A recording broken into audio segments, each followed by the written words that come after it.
Hello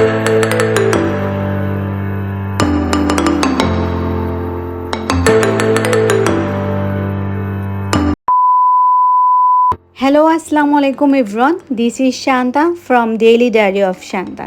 কী অবস্থা সবার? আশা করছি যে যেখান থেকে আমার ব্লগটি তোমরা দেখছো না কেন, আপু এবং ভাইয়ারা সবাই ভালো আছো, সুস্থ আছো। গতকাল রাত্রে আব্বু এই পুঁইশাকগুলো নিয়ে এসেছিল। সকালে কেটে কুটে রান্না করতে অনেকটাই সময় লেগে যাবে, সেই চিন্তা করে আমি রাতেই পুঁইশাকগুলোকে কেটে নিয়ে রেখেছিলাম। পরে দুপুরে অন্য কিছু রান্না করা হয়েছিল আর পুঁইশাকটা রান্না করা হয়নি। তাই ভাবলাম যেহেতু এখন বিকেলের সময় হয়ে আসছে, কেননা পুঁইশাক দিয়ে পুঁইশাকের পাকোড়া বানানো যাক। আমার একদম ছোটোবেলা থেকেই পুঁইশাকের পাকোড়া খেতে বেশ পছন্দ। এই পুঁইশাকের পাকোড়া প্রথমবার আমার আম্মু আমার মামার কাছ থেকে শিখেছিল, আর তারপরে আম্মু আমাদেরকে বাসায় বানিয়ে খাইয়েছিল। এইটা খেতে যে কতটা টেস্টি, তোমরা যারা খেয়েছো তারা তো অবশ্যই জানো। শাক রান্না করার জন্য যেহেতু কাটা হয়েছিল, তাই সাইজটা একটু বড় ছিল। সো আমি পাকোড়া বানানোর জন্য পুঁইশাকগুলোকে আরও ছোট করে কুচি কুচি করে কেটে নিয়েছি। এখন ভালো করে তারপরে ওয়াশ করা হয়েছে। এখন এটার সাথে আমি মিক্সড করব মসুরির ডাল। আর পুঁইশাকের সাথে মসুরির ডালটা মিক্সড করলে পুঁইশাকের পাকোড়াটা খেতে আরও অনেক বেশি ক্রাঞ্চি এবং ক্রিস্পি হবে। সো তোমরা চাইলে যদি মসুরির ডালটা না খেতে চাও তাহলে ওইটাকে স্কিপ করতে পারো। আমি জাস্ট তোমাদের সাথে আমি যেভাবে বাসায় তৈরি করে থাকি বা আমার যেভাবে পছন্দ খেতে, সেটাই তোমাদের সাথে শেয়ার করছি। আর এই সময়টা যেহেতু বৃষ্টির সময়, অলমোস্ট প্রতিদিনই বৃষ্টি হতেই থাকে। সো বৃষ্টি ভেজা দিনে তোমরা কিন্তু বিকেলের নাস্তায় এই পাকোড়াটি তৈরি করতে পারো। বৃষ্টি ভেজা সন্ধ্যায় কিন্তু গরম গরম চায়ের সাথে পাকোড়া মানে জম্বেশ একটা আড্ডা। যাই হোক, এখন আমি ডালগুলোকে পানি দিয়ে ভালো করে ওয়াশ করে নিচ্ছি, যাতে করে কোনো পরিমাণ ময়লা না থাকে। এখন ডালগুলো পুঁইশাকের মধ্যে দিয়ে দিলাম। আর এখন আমি অ্যাড করব হাফ চা চামচের মতো লবণ, হাফ চা চামচের মতো হলুদ গুঁড়ো, আর হাফ চা চামচের মতো মরিচ গুঁড়ো, আর হাফ চা চামচের মতো গরম মশলা গুঁড়ো।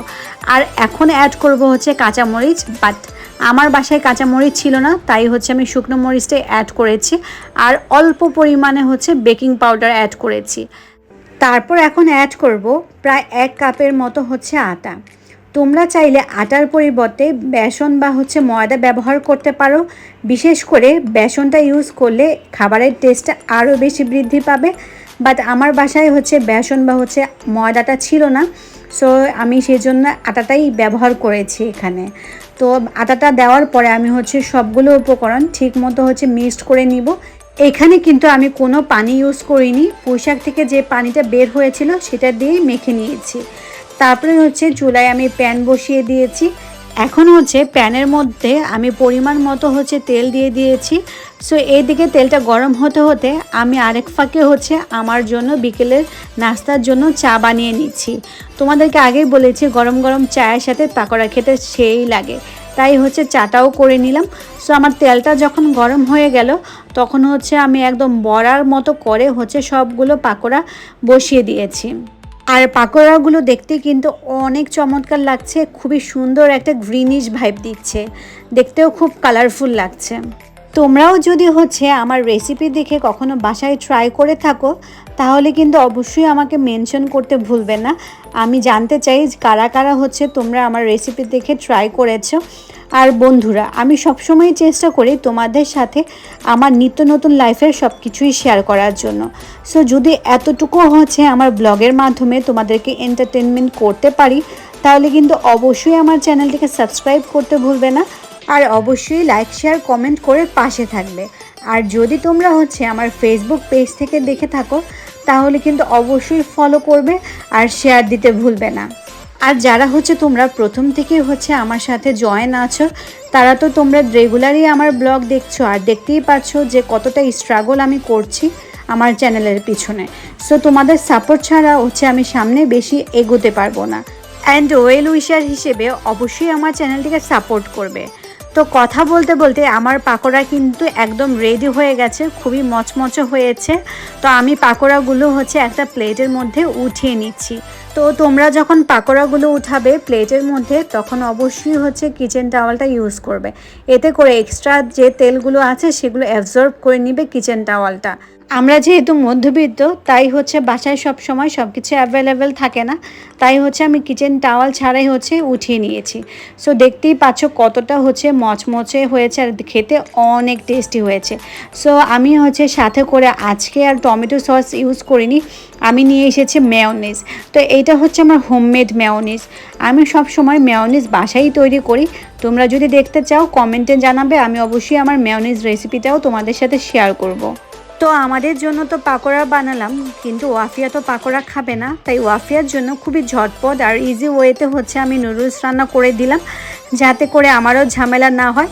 সো আমার রান্নাটা খুবই ইজি ওয়াফিয়ার জন্য। জাস্ট হচ্ছে পানি গরম করি, সাথে হচ্ছে তেল অ্যাড করে দিই, আর যখন পানিটা গরম হয়ে যায় তখন হচ্ছে আমি ওয়াফিয়ার নুডলসটা অ্যাড করে দিই। সো যখন হচ্ছে নুডলসটা একটু ঘন হয়ে আসবে ঠিক ওই পর্যায়ে হচ্ছে আমি ডিমটা দিয়ে দিব। সো এখন হচ্ছে ডিমটাকে হচ্ছে আমি নুডলসের সাথে ভালো করে নেড়ে চেড়ে মিক্সড করে নিব। সো নুডলসটা যখন হচ্ছে ভালো করে মোটামুটি সিদ্ধ হয়ে আসবে ঠিক ওই পর্যায়ে হচ্ছে আমি দিয়ে দিব যে মশলাটা রয়েছে নুডলসের সাথে, সেই মশলাটা হচ্ছে আমি অ্যাড করে দিব এইখানে। সো এখন হচ্ছে ভালো করে নেড়ে চেড়ে নিলেই হচ্ছে আমার রান্না হয়ে যাবে। জাস্ট হচ্ছে আর একটুক্ষণ অপেক্ষা করব প্রপারলি হচ্ছে সিদ্ধ হওয়ার জন্য। প্রপারলি সিদ্ধ হয়ে গেলেই হচ্ছে আমি নুডলসটাকে উঠিয়ে ফেলবো। তো আমি একটু পানি পানি রাখবো নুডলসটা, যখন এটা ঠান্ডা হয়ে যাবে তখন এটা একদম ঘন হয়ে যাবে। সো আমি হচ্ছে চা খাচ্ছি, সাথে হচ্ছে ওয়াফিয়া নুডলস নিয়ে বসে আমার সাথে দুষ্টুমি শুরু করছে, আর হচ্ছে ছাদে যাওয়ার জন্য বায়না শুরু করে দিয়েছে। তো ওকে আমি জাস্ট কোনোভাবে কনভিন্স করছি যে দাঁড়াও নাস্তাটা করে নিই, নাস্তা করে তারপরে হচ্ছে তোমাকে নিয়ে হচ্ছে আমি ছাদ থেকে ঘুরে আসব। আসলে ওয়াফিয়া ছোটোবেলা থেকে অনেক বেশি চঞ্চল আর একটু ঘোরাফেরা করতে বেশ পছন্দ করে। সো এখানে একদম ঘরবন্দি জীবন ওর কাছে একদমই ভালো লাগছিল না, তাই বারবার আমাকে প্রতিদিনও হচ্ছে ফোর্স করে যে ছাদ থেকে যাতে ওকে ঘুরিয়ে নিয়ে আসি। তো আমি বিভিন্ন এক্সকিউজ দিয়ে আর ওকে নিয়ে যাই না, কেন যেন আমার ভালো লাগে না। তাই আজকে ভাবলাম না, আজকেও আর কোনো এক্সকিউজ না, আজকেও হচ্ছে ফাইনালি ওয়াফিয়াকে নিয়ে ছাদ থেকে একটু ঘুরে আসব, যাতে করে ওর মনটাও ভালো লাগে আর হচ্ছে একটু হচ্ছে ডাইভার্ট হতে পারে অন্য কিছুতে, আর একটু ফ্রেশ যাতে ফিল হয়। সো এইদিকে হচ্ছে আমি কামের বেটি সকিনা, দেখতেই পাচ্ছি না আমার কামলাওয়ালা লুক, খুবই বাজে একটা অবস্থা হয়ে আছে আমার। সো আমি আসলে বাসার মধ্যে তেমন একটা বেশি সাজগোজ বা অত ঢংঢুং করে থাকি না, খুবই সিম্পল, মানে আউলায় ঝাউলায় যেরকমভাবে থাকা যায় ওইভাবেই থাকি, একদমই পরিপাটি থাকি না। কেন যেন বাসায় থাকলে নিজের ঠিক মতো যত্ন করাই হয় না, বাট আসলে এটা ঠিক না, সবসময় নিজের যত্ন করা উচিত। সো অনেক দিন পরে ছাদে এসে আমারও কিন্তু খুব ভালো লাগছে, একটা ফ্রেশ একটা নির্মল বাতাস আসতেছে, খুবই ভালো লাগছে।